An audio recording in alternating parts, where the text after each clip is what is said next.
نبی اکرم صلی اللہ تعالی علیہ وسلم نے یہ ساری خبریں دی تھی.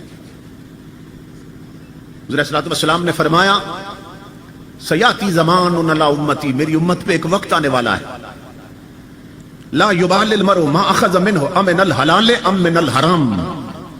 فرمایا کلمہ میرا پڑھیں گے، امتی میرے کہلائیں گے، نعرے میرے لگائیں گے، مگر امام الانبیاء نے فرمایا میرے امتیوں کو پرواہ ہی نہیں ہوگی حلال کر رہے ہیں کہ حرام کر رہے ہیں.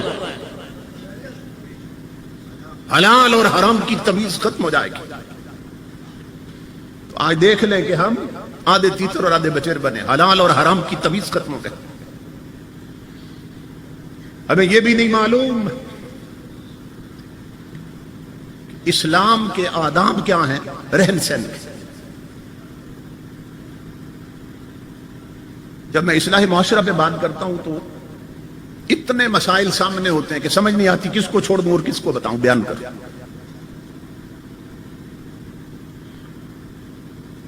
ہماری میجارٹی اور اکثریت کا حال یہ ہے کہ ہم نے اپنے گھروں میں وضو کرنے کے لیے شریعت نبی کے مطابق 2 ٹوٹیاں نہیں لگائیں کہ بیٹھ کر وضو کر سکے.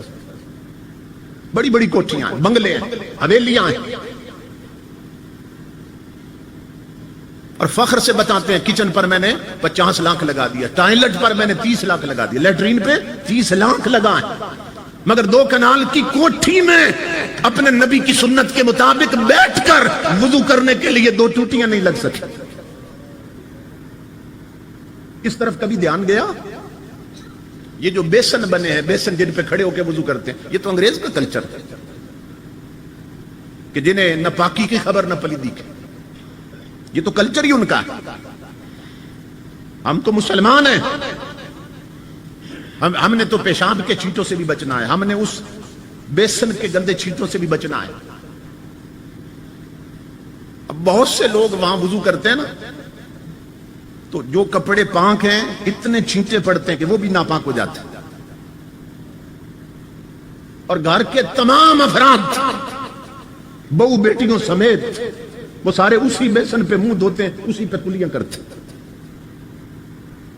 اور صورتحال یہ ہے کہ گھروں میں بچیوں کو شریعت کے بنیادی ضروری مسئلے بھی نہیں معلوم، خامدوں کو نہیں معلوم. اس وقت امام الانبیاء کے غلاموں ہر گھر میں جو امیر ہے یا غریب، 2 چیزیں ضرور ہیں. ایک نیل پالش پڑی ہے، نیل پالش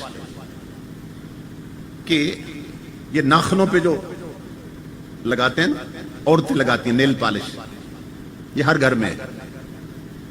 اب چھوٹی چھوٹی بچیاں بھی لگاتی ہیں اور جوان عورتیں بھی لگاتی ہیں، بوڑھیاں بھی لگاتی ہیں، شادیوں کے موقع لگاتی سب ہیں، اور ہر گھر میں ہے نیل پالش. مگر یہ مسئلہ شریعت کا کسی کو نہیں معلوم.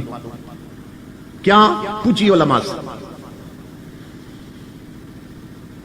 کہ جس عورت کا جسم ناپاک ہو جائے اور اس پہ غسل واجب ہو جائے، وہ جب تک نیل پالش مکمل طور پر ناخنوں سے نہ اتارے، وہ 100 سمندروں میں بھی غسل کر لے، اس کا جسم پاک ہی نہیں ہوتا.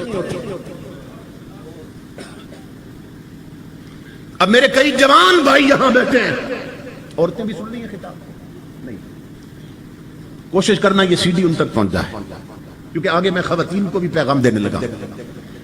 کتنے جوان ہیں جن کی شادی کو 6 مہینے ہو گئے، سال ہو گیا. اب ان کی بیویاں کیا کرتی ہیں، بیگمات، وہ نئی نویلی دلہنیں بنی رہتی ہیں نا، 6 مہینے سال، وہ نیل پالش اترنے نہیں دیتی.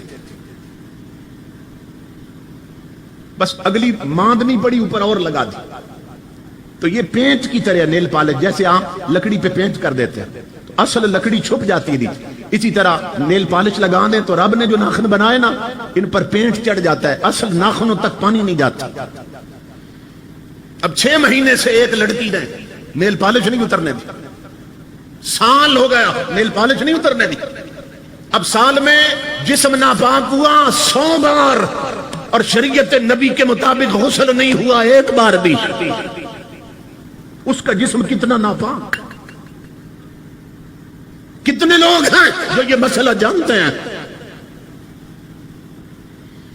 15 صدیاں پہلے میرے آقا نے فرمایا تھا لا یبال المرء، میری امت کو پرواہ ہی نہیں ہوگی حلال ہو رہا ہے کہ حرام ہو رہا ہے، حلال کر رہے ہیں کہ حرام کر رہے ہیں۔ اسی طرح امام الانبیاء کے غلاموں، ہر گھر میں لپسٹک موجود ہے، لپسٹک سرخی جس کو کہتے ہیں، عورتیں ہونٹوں پہ لگاتی، نیل پالش بھی ہے، سرخی بھی ہے، مگر کتنی عورتیں اور کتنے مرد یہ جانتے ہیں؟ یہ میرے پاس ثبوت موجود، پوری کتاب میرے پاس موجود، اور بیروت یونیورسٹی کے پروفیسر احمد صقر سب سے پہلے یہ راز انہیں معلوم ہوا، کیونکہ کتاب انہوں نے پڑھی، پھر آگے انہوں نے کتاب تقسیم کی۔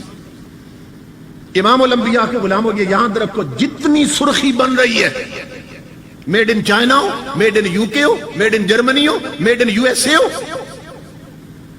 جرمنی میں بنے، جاپان میں بنے، امریکہ میں بنے، یورپ میں بنے، چائنا میں بنے، جتنی سرخی بن رہی ہے، ہر سرخی میں وہ خنزیر کی چربی ڈال رہے ہیں، کیونکہ یورپ میں اور دیگر انگریزوں کے ملکوں میں کہ جو چیز بھی بنتی ہے نا، وہ جس ڈبے میں پیک کرتے ہیں اس کے اوپر انگریڈینٹس لکھے ہوتے ہیں، کیا کہ اس کے اجزائے ترکیبی کیا کون کون سے ہیں، کہ کون کون سی چیزیں ہم نے اس میں ڈالی ہیں۔ تو کمپنیوں کے مالک جو سرخیاں بناتے ہیں، میک اپ کا سامان، انہوں نے خود لکھا ہے کہ ہم ہر سرخی میں خنزیر کی چربی ڈالتے ہیں۔ کیوں ڈالتے ہیں؟ وجہ انہوں نے بتائی ہے۔ وجہ یہ بیان کر رہے ہیں کہ ہر انسان کا جسم جو ہے نا، اس میں تپش ہوتی ہے، تپش ہوتی ہے، حرارت ہوتی ہے، ٹیمپریچر ہوتا ہے، کہ گری کا تیل ہوتا ہے نا، وہ فریج میں پڑا ہو یا ٹھنڈی جگہ پہ جم جاتا ہے۔ اب اس کو آپ، یا دیسی گھی فریج میں ہو تو جم جاتا ہے، اس کو تھوڑا سے نکال کے ہاتھ کی ہتھیلی پہ رکھیں اور تھوڑی دیر مٹھی بند رکھیں، کھولیں گے تو وہ پگھل چکا ہوگا۔ کس نے پگھلایا؟ انسانی جسم کی تپش نے اسے پگھلا دیا، ٹیمپریچر نے اسے پگھلا دیا۔ تو وہ انگریز کہتا ہے کہ ہم ہر سرخی میں خنزیر کی چربی کیوں ڈالتے ہیں؟ وہ کہتا ہے ہم نے ایکسپیریمنٹ کر کے دیکھا، تجربہ کیا کہ باقی جانوروں کی چربی بھی ہم نے ڈالی ہے، لیکن ہر جانور کی چربی جب عورتیں یہاں لگائیں گی نا تو انسانی جسم کی تپش کی وجہ سے پگھل جاتی، وہ پھر ہونٹوں پہ رکتی نہیں، میلٹ ہو جاتی، بہہ جاتی۔ وہ کہتا ہے ہم نے تجربہ کر کے دیکھا ہے کہ خنزیر تنہا ایسا جانور ہے کہ جس کی چربی انسانی جسم کی تپش سے نہیں پگھلتی، اس لیے ہم ہر سرخی میں ڈالتے ہیں۔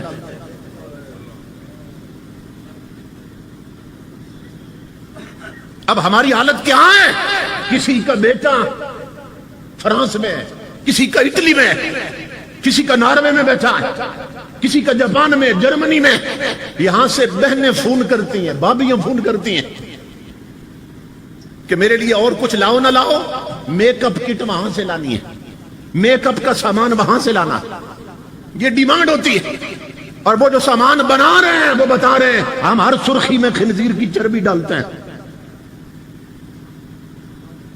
کیونکہ وہ تو انگریز ہیں نا، کافر ہیں۔ میں انگلینڈ سے اسکاٹ لینڈ تک ان کی نیشنل کوچ پہ گیا ہوں، 8 گھنٹے کا سفر کیا میں نے۔ موٹر وے کے دونوں طرف کھیت آتے ہیں، فیلڈ بنے ہوئے ہیں، تو وہاں میں نے خنزیروں کے اجڑ دیکھے ہیں، ریوڑ دیکھے ہیں۔ کیوں؟ اس لیے کہ وہ خنزیر کھاتے ہیں اور چربی جو ہے وہ بچاتے ہیں اور سرخیوں میں استعمال کرتے ہیں۔ اب جس قوم کی بہو بیٹیوں کی ناپاکیزگی کہاں لیے ہو، ناپاکی کہاں لیے ہو کہ یہاں نیل پالش کی وجہ سے سال سال گزر جائے، جسم ناپاک اور غسل ہی نہیں ہوا، اور اس پر مستداد یہ کہ یہاں ہونٹوں پہ خنزیر کی چربی والی سرخی مال لگا رکھی ہے۔ امام الانبیاء کے غلاموں، ایسی بچیوں کی جولی میں ڈسکو ڈانسر تو پیدا ہو سکتے ہیں، رب رسول کے باغی تو پیدا ہو سکتے ہیں، اڈوں اور ہوٹلوں پہ تاش کھیلنے والے تو پیدا ہو سکتے ہیں، مگر فجر کو اٹھ کر مصطفیٰ کا قرآن پڑھنے والے پیدا نہیں ہوتے ہیں۔